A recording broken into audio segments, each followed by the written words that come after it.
This is Pet Life Radio. Let's talk pets.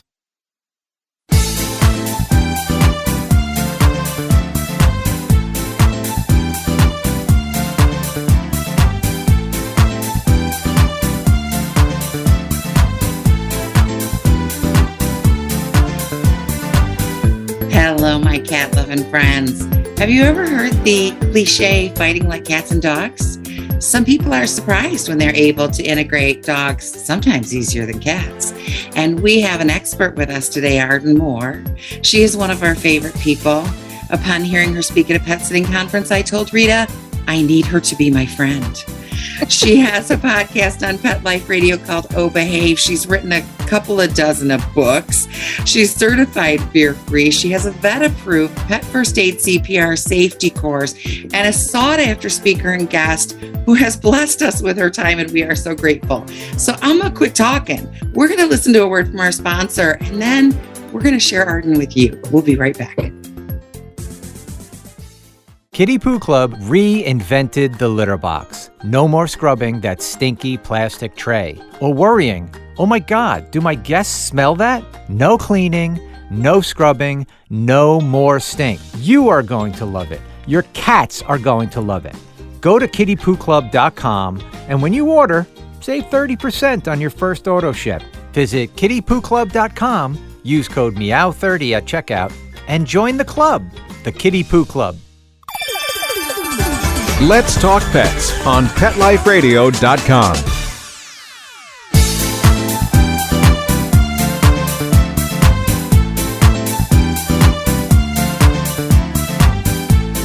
Welcome back to 19 Cats and Counting. I am your co-host, Linda Hall, here with my ever-lovely BFF, Rita Reimers. I think we've gone to the dogs today, Linda. I think we have. In a good way. As Arden sits there surrounded by, I think I lost track, there's 4 or 5 dogs that's sitting with her and a cat, of course. You all who are watching the video will see this, but Arden has perfectly posed 1, 2, 3 dogs. There might be another one behind her, I'm not sure. 4 dogs. Yes. Oh, yes. There's one. And her cat, Casey. More on the floor. Yeah, you should take a screenshot of this because I would love this. If I don't have any more hands. Let me see. Can I do that? I mean, I can definitely get it from the video when we're done, but let me see if I can just do this. Yeah, we definitely will. Because that is perfect. Like, look for the next cover photo. Perfect. The next cover photo for Arden's book. Right? The next book. Say something, Arden. I just did speaker view so I can get a photo of just. It is so nice to be a guest on your show, Rita and Linda. I am house sitting my sister's 3 dogs plus my 2. And of course, the coolest cat in America, pet safety cat, Casey, the 5th dog on the orthopedic bed. You have quite a house It looks full. like it. And I love dog-cat friendship. In my backyard, it's only 200 square feet. So we make efficient use of space. But as you can see, they're all pretty chilled out. Yeah, they really that's are. what I was thinking. We've got all those How'd animals you in do 200 square feet peacefully. So, and even when you're not sitting for someone else's animals, you've got a little zoo of your own naturally, right? Yeah. And a lot of it is dealing with your energy. Yes. And giving out good resources and making sure you come first. Yes, that's true. Casey goes, yes. C comes before D. So all treats are given to kitties first. And make sure kitties have levels to get the treats so they can eat without stress. And let the admiring dogs watch the king or queen of felines and then have them go in a sit and give them a treat, because cats don't care about rank because they already run the show. But dogs do. Dogs want to know, am I a private? Am I a sergeant? Am I a captain? Where am I in this ranking? And so in my household, cats are captains and dogs are privates. And I love dogs. I love that. It's very clean, concise, and consistent. And everybody knows where they are and the pack. How do you communicate that when a new dog or cat comes into your household, which I know you've added some? Right. And it's slow. Take slow baby steps. You don't just bring in a new cat or a puppy or a dog and say, hey, everybody, make friends. You kind of sequester them for a little bit. They're scared. Pets learn when they feel safe. So have them in a bedroom or in a closed area. Let them get used to you. Let them get used to smelling, hearing another pet in the house before introducing them face to face. And always do it when they're hungry, like at mealtime or something like that. And I've been doing this all my life. And the truth about cats and dogs is they can be really, really, really good friends. Kona, pet safety dog Kona, and pet safety cat Casey are best friends. Casey, come here. I love you, buddy. He's got a very comfortable bed. He could sit on my lap. I'm letting Casey be Casey. Yes. And obviously, he's not stressing out these other dogs who are just very happy to be on a comfy couch. Did Casey know those dogs before you came over to dog sit? Had he met them before?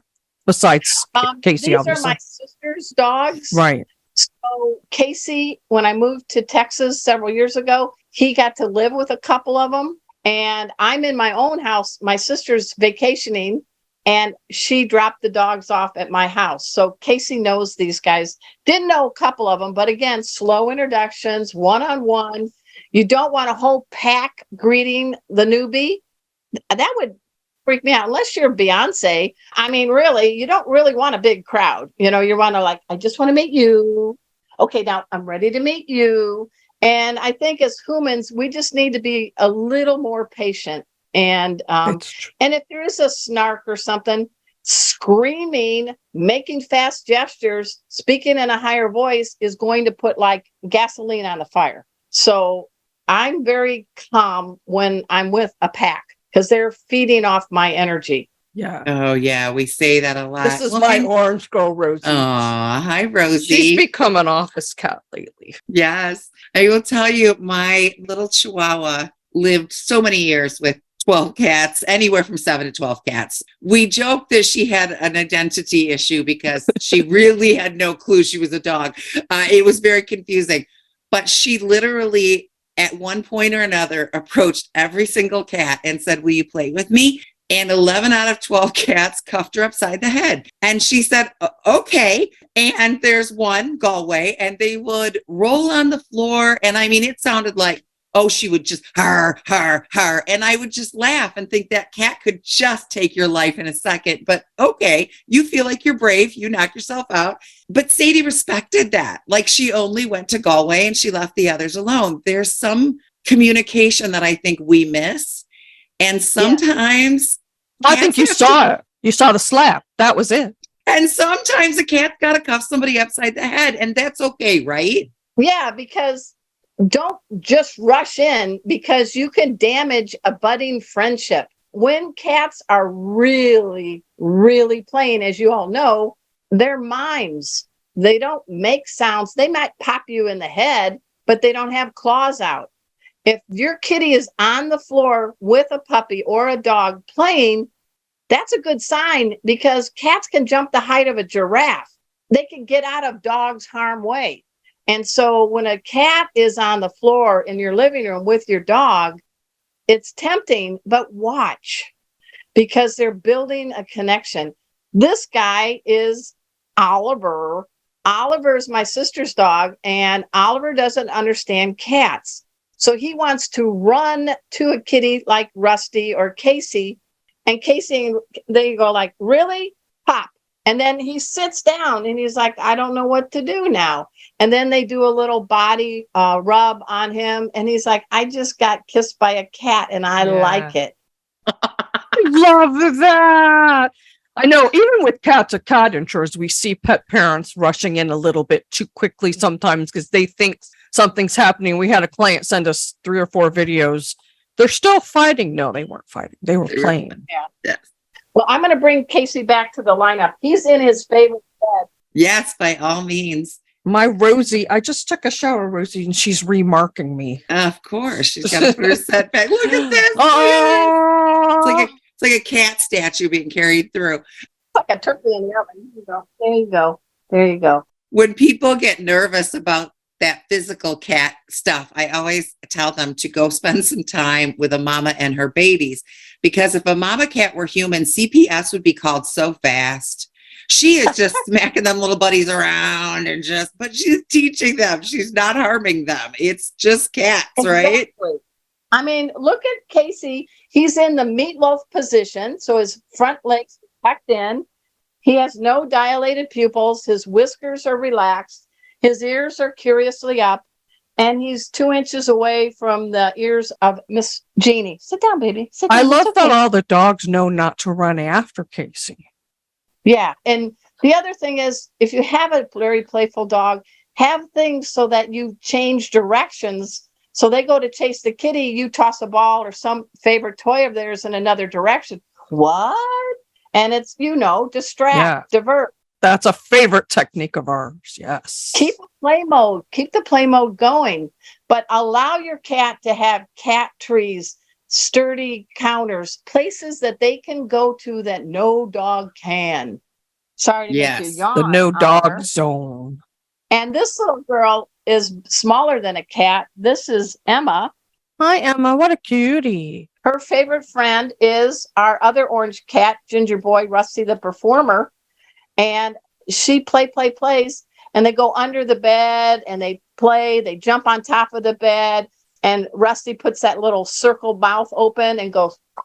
And he does. Oh. So that's one of your dogs. But there is no howling. There's no claws out. And I watch them and I don't butt in. And I know it's hard, but give it a little time. Obviously, if the cats were having any kind of pupils dilated, stiffening of the body, I'm going to step in between and create a visual barrier or do something to distract. But I'm not going to scream and say, stop that. Yes. Because to a cat or a dog, especially a dog who's predator, you're hiding up their prey drive. And we don't want to do that. Cats are prey and predators. They're a little confused. I'm a hunter and I'm being hunted. Dogs are like hunt. So I am very cognizant of my actions in stopping what could be something bad. And just throwing a blanket over them or a laundry basket that's empty, something to cover and But don't do it too soon, because like you said, you could interrupt a budding friendship. When things are bad. Do not try to grab the dog by the collar or pick up the cat, because you're going to lose. That's true. Exactly. We always tell people one of the keys is to have good control over your dog so he doesn't chase the cat. Is that a true statement? Yes, because you can have them on a leash and a harness, and you can just step on the slack of the lead. That stops them in their tracks and that keeps you safe. Kitties always should have escape routes, always should have the ability to say, I'm done. Yes. I'm stopping. But we can have more control of the movement of a dog. And dogs want to please. And so they're learning from you. Hey, there goes Casey. Hey, I got to kind of pay attention to what the rules of the house are. Now, Casey, hi. He decided he wanted to be alone. Yeah. Casey's on the top of my desk hutch right now, where there is, of course, a cat bed, because there's cat beds everywhere in the small office. Because with cats, you never force, you always negotiate. Famous line from Dr. Elizabeth Colleran, the past president of the American Academy of Feline Practitioners, one of my favorite mentors. So Casey's up there. I'm not going to go and get Casey down. Let him sit up there. If he wants to come back, I can lure him with a treat or something. Right. But I want Casey to feel safe and also more powerful than a dog. So I'm letting him win. We had a session one day and the people had a medium to large-ish dog and a couple of cats, and the cats aren't really getting along. There's some peeing. So she's taking us with her phone upstairs to show us where the pee spot is. And she says, uh-oh. And the two cats are facing off. And, the body language is yelling, we're about to blow. And we watched the dog walk over and stand in between them like the Great Wall and said, no, block. And we died laughing. That's and it awesome. Made such an impact on us. Yeah, it did. That was purposeful, right?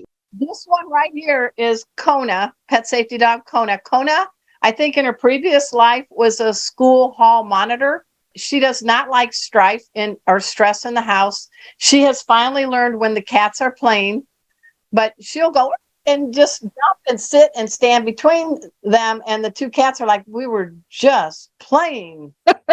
Oh, down. Much like that dog. So there are some dogs that love cats and they want the cats to be happy. And every night Kona gets kissed on the head by our 18-year-old kitty cat, Mikey. It's a ritual on the couch. And she just leans in. So, Sweet. I'm just telling you, I've had cats and dogs all my life. I love them both because each in their own way is making me a better human. You're right. They are such completely different animals. It's funny because when people talk about cats, they're always comparing them versus dogs. And it's like, nah, honey, that isn't even apples and oranges. That's like apples and bodies of water. They're so different. That was good, Linda. Yeah, when I give behavior talks, I like to say that dogs put the D in drool, the O in obey, the G in goofy, and the S in seconds, please. But cats put the C in candid, the A in attitude, the T in tenacious, and the S in so what? Yeah, that is so true. So true. We have to take a pause for our sponsor. So let's go ahead and do that. And I want to come back and Arden, I want to ask you about specific breeds of dogs that we have to be extra careful with, or maybe not. We'll be right back.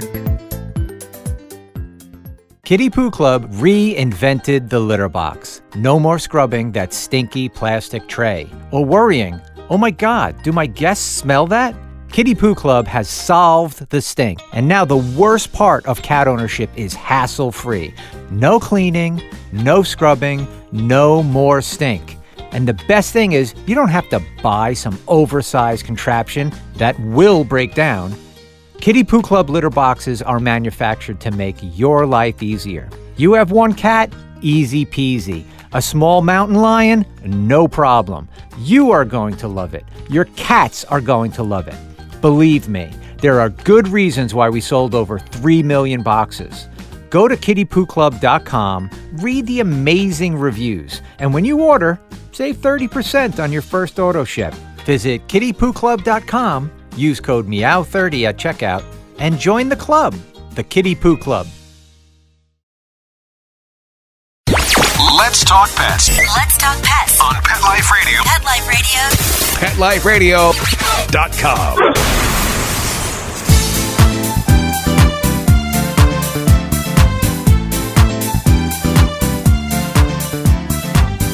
And we're back with 19 Cats and Counting, my BFF and ride or die Linda Hall, and the possum Arden Moore, who knows more about cats and dogs than I've ever forgotten. Through that. Tell us, when you have certain breeds of dogs, are there extra things you need to be wary of? Because I know they all have different temperaments in some ways. We got different temperaments. Oh.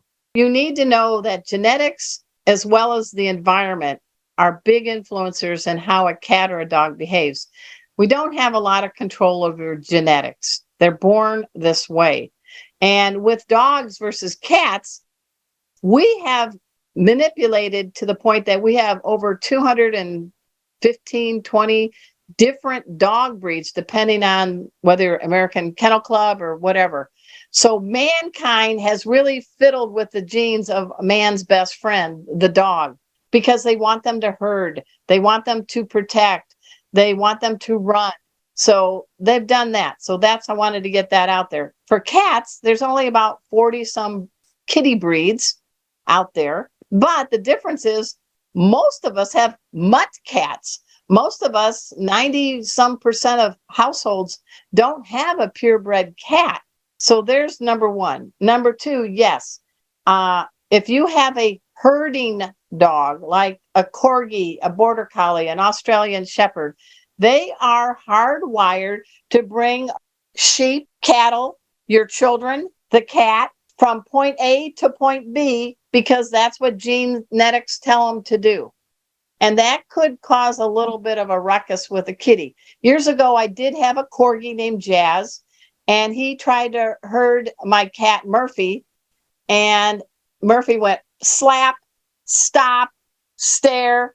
And I know that corgi brain was going to have smoke coming out of the ears, because he's like, well, sheep and cattle, my ancestors were able to herd. Why can't I herd this cat? So that's one group. There are also dogs that are hunting dogs that in some instances, they're going after prey. So beagles, foxhounds, things like that. But then you got a dog like Jeannie. Jeannie has, well, the most airplane-like ears on the planet. And she has beagle in her. She has terrier in her. If you are a squirrel or a bird, sorry, in her younger days, you were toast. Yeah. But from a young age, she was in the home with cats. So she developed an alliance with cats and didn't regard them as prey. When you go to adopt a dog at a shelter and you've got cats in your home, really work with the shelter people to see, have they been fostered in homes with cats and dogs? How do they get along? Or if it's a situation where a cat and a dog, their owner is no longer in the picture, if you can, try to keep that set together and adopting them together. If you have dogs only and you're bringing a cat, get a cat that's pretty much savvy to dogs. Give you an example. We brought in, after 10 years on the streets, Baxter, this tuxedo, fluffy cat. Somebody dumped him, I guess. And the weather here in Texas is either too hot or too cold. And we looked at each other and said, we got to adopt this cat. Because every time we took a walk, a dog walk, Baxter would walk with us on the walk. Oh, he chose you. And you knew he was going to fit in. He's fine with cats, right? And dogs. He is now 100% indoor, no longer community cat, and living the life of Riley with our dog cat household. So choose carefully, take your time. You're going to have this cat, this dog longer than maybe your car, maybe your spouse, maybe your job. So there's no rush. There's no rush. And I'm sorry I went on, but I hope that that was perfect. No, we want to hear you. Yes. You know, your point of view, because Linda and I each grew up with a dog, but we're not dog savvy as far as multiples go. And, you know, we know enough to tell people to take control of your dog and all that, but the little nuances, now I forgot what I was going to ask you. It's different when you're living with it. And I'll tell you, my girlfriend Cheryl came to visit one day and brought her her Australian Shepherd, Sophie, may she rest in peace. And Sophie lost her ever-loving mind. There's kids, there's adults, you know, it's used to just one other dog and mom, right? There's kids, there's other adults, there's like, I don't know how many cats at the time, there's a Chihuahua. And the cats were going crazy. So I had to put a baby gate up on the stairs and put their stuff upstairs so Soph couldn't get them. I think Soph needed therapy after that visit. She had a complete nervous breakdown, not being able to do. So it wasn't fair to her either. Well, and she lives with cats too. So she was used to those cats letting her herd them. Yes, those cats, they had an understanding, but it was like 2 or 3 cats. And then she came in here and went, oh man, I got a job to do. And then she had a nervous breakdown. So you brought up something really good. And people know we get stressed out, but our dogs, our cats also can get stressed out. As a speaker for Fear Free, I really encourage your loyal listeners and viewers to go to fearfreehappyhomes.com. There are articles, there are videos, there are graphics, and a lot of it is, there's some things I've written about cats and dogs and how to set everyone up for success. Because when you're stressed, you're not thinking clearly, you're not digesting properly, and you really don't get to make maybe smart decisions. So our role as the pet parents is to try to mitigate rising stress in you, your dog, your cat. It's for all. I remember what my question was before when we were talking about breeds. We get a lot of people who they're moving in with their spouse or they're getting married, they're blending households. They don't have a choice in what the dog breed is because it's already there, right? I know with cats, one of the first things to do is, separate them with a screen door, baby gate, let them see each other. Does that method also work for dogs in this kind of case? Well, the main thing is priority to cat's safety. So read the cat and make sure the cat isn't puffed up between a screen and a Rottweiler. Maybe the kitty needs to be in a room for a little bit to smell the Rottie. And cross-pollination, having you take something to rub on the dog, on the cat, back and exchanging scents because their noses are so much better than ours is really important. And you need to know with the dog, what are their motivations for compliance? Are they super treat oriented? Are they super toy oriented? Use these high grade treats or favorite toys judiciously, so they're only being doled out or played with when a cat is in the presence, because then the dog is going to start associating, oh, you know what? Some pretty cool things happen when that CAT comes around. Yes. And so set them up for success. You're absolutely right. You get married, you live in with your boyfriend, girlfriend, whatever, and pets are very much part of the family. That's why when I got married, we call ours, we put them all together, the Furry Brady Bunch. Yes, I love that. It is our job to make sure everyone, yours, mine, and ours, are feeling loved, feeling mentally and physically enriched, and getting times to be by themselves. All of the above. I think sometimes, at least in our experience, dogs can be easier to integrate than cats. Can be, not always. Not always. Because cats don't often see them as fighting for their same resources, right? This dog does not have interest in my litter box, although occasionally that's an issue, but that's another story. No, they're more looking for snacks if they're going to the litter box. Ew. So a dog. Yeah. I mean, that's why we have a gate up right now so Casey can get in the litter box, but Oliver cannot. Yes, exactly. It's important. 100%. Yeah. We put the food up, if our little Sadie's a Chihuahua, so she's not really concerned about their food. But if, somebody comes to visit and has a bigger dog, food goes up on a dresser or counter or somewhere that the dog can't get it, so the cats can still get it. Respecting their resources and letting them know that this dog isn't going to mess with them, because some big dogs will come in and wipe it out. You want to make it nirvana. And so feeding 6 pets a day, 2 dogs, 4 cats, everything is done in the laundry room with all the bowls all ready to go. One cat is a maniac, Rusty. He goes, one bowl comes out, he flies down the hallway to the spare bathroom where he has a food mat. He eats there with the light on, door shut. The next 2 bowls come out for Casey and old man Mikey. They're on cat trees facing opposite ways, sturdy but elevated, and peace. 4th bowl comes out to Baxter, the community cat alum, who gets to eat in a spare bedroom. And then finally, Patient, Kona, and Emma, my dogs, are fed on either side of the floor of the kitchen island, which creates a visual barrier. And I hang out. And when they're all done, I pick up every bowl, clean, put away, because an empty bowl can start a food fight, especially with dogs. Yeah. That is true. I've seen that in my mom's house. She's got 5 dogs, and they have to physically separate them at mealtime for that reason and pick up all the bowls. Do you imagine if you were eating your birthday dinner, happy birthday, a couple days late, Rita? Thank you. And somebody was like, you're going to eat that? You're going to eat that? You're going to eat that? You're going to eat that? And your stomach is churning and they steal your fries. And you're like, really? That's not fun. Somebody would get wet. I'm a cat. They'd get wet in the face. They're either going to have a fight or they're going to leave, and then they're not getting good nutrients. Yeah. Mealtime needs to be namaste. It needs to be exhale. Let everybody eat in peace, and then pick up the bowls, clean them, and get them out of sight.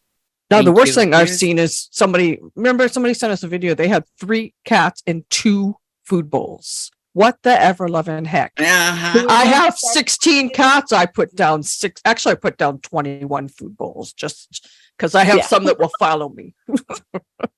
I'll eat in that room with you.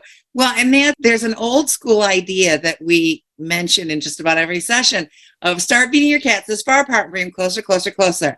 And my response to that is always, no one needs to be that close to your face unless you're having a makeout session with them, and you get to choose who that is. No one is getting that close to my face, especially if I'm nervous about them, right? Freddy Krueger's come to visit. Hey, come right here. I don't want you in my face. No, you're not going to keep eating your spaghetti if Freddy Krueger's there. Right? No, I'm watching Freddie. I love analogies. These are perfect. These are perfect, as you say. That's how my brain works. My brain works in analogies. It's That's how right. I relate. That's why you're our sparkle and I'm the business person. Linda's the sparkle and I'm the straight man. I have to be able to personally understand. So I have to find a way to relate it to myself and feel it. Do I feel comfortable with this? You know, So you're a cat. I always joke, you know, walk a mile in your cat's paws, you know, just put yourself in that position, find something relatable and see how you feel about it. And if you're uncomfortable, abort. Okay. It's not a good plan. I don't know many indoor cats that walk a mile, but I would say yes to that. You know, Well, the older they get, the less they walk. go from one bed to another. It's a long distance of several feet and go to nap. Yeah, I get it. I think the thing is we need to stay in our lane. We are humans. Kitties are cats. Doggies are dogs. And we got to respect each species. And what can we do to bring out the best? So can I shamelessly hold up something, 2 books? Of course you can. Absolutely. Yes, please. Oh, we love your books. Honey, we endorse everything. These books came out earlier this year. The Cat Behavior Answer book. I have your old version. I have to get the new one. I have the old one in the spiral. 80% new content. Yes, I'm going to get that. The Dog Behavior Answer book, and I got Kona on the cover. We have a lot of fear-free things. A lot has happened since my original books came out 15 years ago. So my publisher is like, oh, just do like 20% new. I'm reading my own words. And I'm like, nope, we don't do that anymore. We don't do that anymore. So these are 80% new content. I'm going to get both of those because these days we're getting more and more dog and cat people calling. We need to know more about our Yes, dogs. that is 100% true. I will tell you too, the book you wrote, the books you wrote for children. Oh, we were just discussing these. Was it on our live? Do you have it? Yes, she's showing it. The cats and a kid's guide to dogs are in. I had mine up here the other day. I don't know where it went. And are in their 5th printing in 2 years. Wow. I have never had these books sell so well. I should have been writing to kids all along, ladies. Right? I have the cat one. I'm going to have to buy the dog. We were discussing this, I think, in our live last Wednesday. We were talking about you. We were talking about you. That's why I held it up. I don't know where it went. I know. And we were talking about the book. It is written so that children can understand it, but it is not written. I got it. Fluffy likes her food. There you go.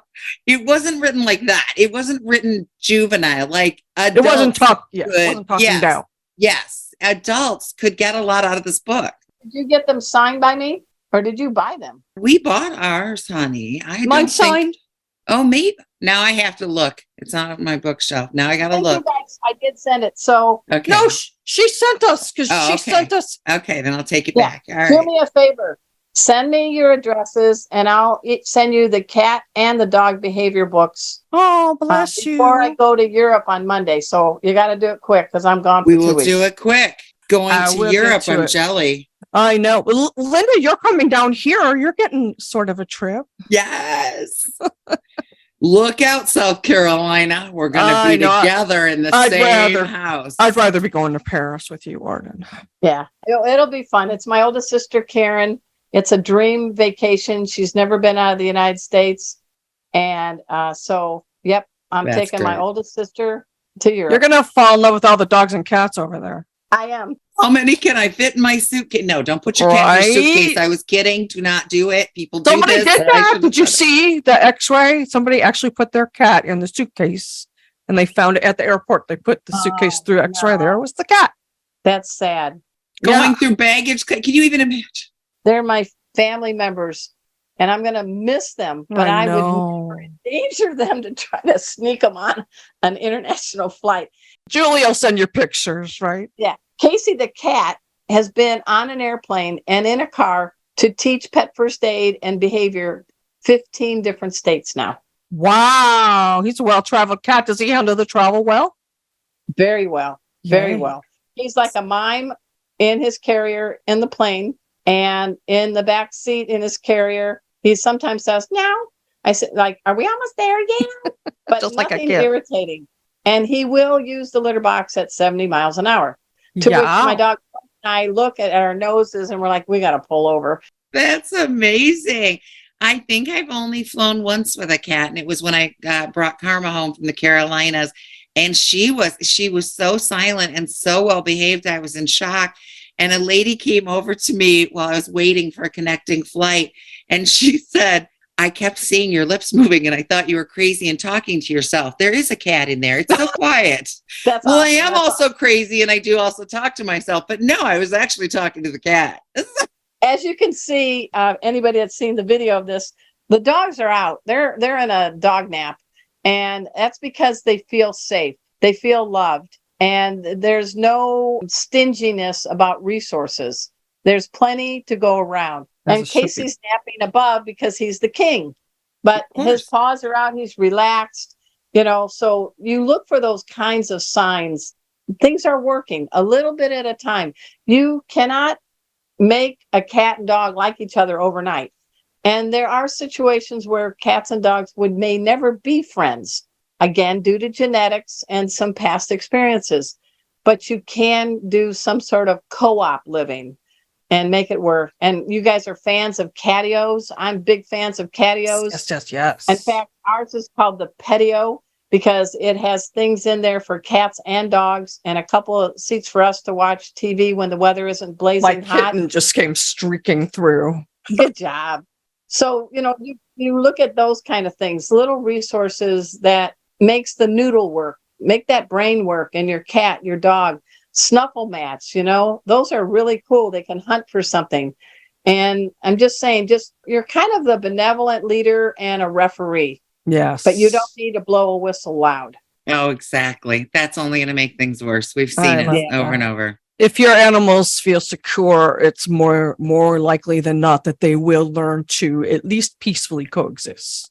That's what we always aim for. If there's friendship, that's a bonus. I have 3 siblings, and we are all very different people, but we get along and we're not clones of one another. And that's okay. Right. Because I don't think the world can handle more than one Arden. Exactly. And who wants that? I mean, I live with me. I don't need more of me. I like me, but, I look for difference. But, I mentioned that Sadie only can play with Galway. That doesn't mean the other cats hate Sadie. They just leave each other alone and peacefully coexist. They just don't want to mess with her. So, yeah. I hate that we have to wrap up, but we do. But of course, I want you to give us the last words of wisdom before I sign us off. We're ready. I got to say, please go to ardenmoore.com. If you're interested in first aid, I make classes fun with Kona and Casey, a cat and a dog, pet first aid for you. And please follow me on YouTube, Arden Moore and Four-Legged Life. And I just want you to know you can be a beautiful, better person if you give a dog and cat in your life a chance to teach you some good things. And I am blessed to have Kona, Casey, Emma, Mikey, Baxter, and did I miss one? Probably. It's hard when you have so many, believe me. Yeah, there's Baxter, Mikey, Rusty, and Casey, kitty cats, and Emma and Kona, and then occasional visits by the canine cousins, Jackson, Jeannie, and Oliver. Okay, you got them all. That was good. So just be patient, watch them, keep them safe, have some resources, and always let the cat be able to leave the scene. Give them opportunities to have safe exits. I hope that helps. I don't know. There you go. Yes. And I really both for being a chance to be on your show. You guys are kicking tail. You're making this a better planet for cats and their people. And I really am honored to be a guest on your show. Oh, well, we're honored to have you. We just, from the first moment we saw you at that Pet Sitting convention, we were like, she's got to be our friend. True story. I was like, Rita, she needs to be my friend. We have to. And so then Rita was brave and approached Arden and asked her to lunch. And she was like, sure, cool, let's go. And I had the brave moment. Linda was the chicken. What happened there? I don't know. Well, like I said, I will get you copies autographed of the dog behavior and the cat behavior answer books to you two. And please let your fans know about them. They're on Amazon. We most definitely will. Thank you. We do. We always tell them we read everything everybody writes because no one person knows it all. And we learn from you all the time, and we are grateful for it. thank you for gracing us with your presence. I hope you have a wonderful time in Europe. I know you'll miss your cats and dogs, but they'll be well cared for. Linda Hall. Linda's having a rough week. We'll be talking about that on our next podcast. I can't wait to see you. Sunday, just a couple days. I'm going to cry right here. And of course, I have to thank Mark Winter for giving us this spot on Pet Life Radio and always making us sound so good. And our sponsor, Kitty Poo Club, we adore you too. Amen. Thank you so much. And remember, every day is Catter Day. See you next time. Let's Talk Pets, every week on demand, only on PetLifeRadio.com.